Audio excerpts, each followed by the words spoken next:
से जोड़ लगा लिए, ये मैंने किट रेडी कर ली है, ये इसकी न्यूट्रल है और इसको अब चेक करने लगा हूँ, देख क्या बनता है। अच्छा, बिस्मिल्लाह पढ़ लो यार। बिस्मिल्लाहिर्रहमानिर्रहीम। ओहो भाई, ये तो ऑन हो गया। ओके हो गया। वो तेरी वो दोस्तों वर्किंग में हो गया। चलो जी, इसको फिट करनी है भाई। फिट करते हैं ये। भाई जरा क्लोज कर लो, लाइट चाहिए मुझे। ये स्ट्रिप भी यानी भी बड़ी खराब होती है ना। हाँ यार, ये स्ट्रिप खराब तभी होती है जब हम इसको छेड़छाड़ करते हैं, लेकिन शुक्र है अल्हम्दुलिल्लाह हमने स्ट्रिपें भी सही लगा ली हैं।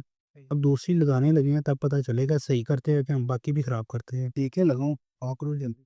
इसका बड़ा यार ये मल्टीमीडिया का मैं देख रहा था, बड़ा मजा आता है ये चलाने का। लो जी, लाइट्स आ गई हैं। ठीक हो गया। ठीक है, चेक कर लेते हैं। ये ओ, वॉल्यूम अप हो रहा है डाउन हो रहा है। ये देख भाई, भाई ओके हो गया। ठीक क्या हो लगे यही मसला था इसका।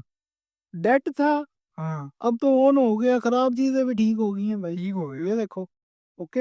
हाँ, ये और मैं मार लेके आता हूँ, अब बस सही कर। मल्टीमीडिया भी काम कर रहा है। ठीक हो गया। चलो। ठीक हो गया शनी भाई। और कुछ कहना चाहेंगे आप। हाँ, बस यही कहना चाहूँगा कि हमारा यूट्यूब और टिकटॉक पे चैनल है शानी टेक के नाम पे, ठीक। आप हमारी वीडियोस को फॉलो करो। इंशाल्लाह मज़ीद बेहतर से बेहतर हम वीडियो आपको प्रोवाइड करेंगे। अगर किसी किस्म का टेक्निकल सपोर्ट चाहिए तो आपको भाई हाज़िर है, नंबर हमारा स्क्रीन पे शो हो रहा है।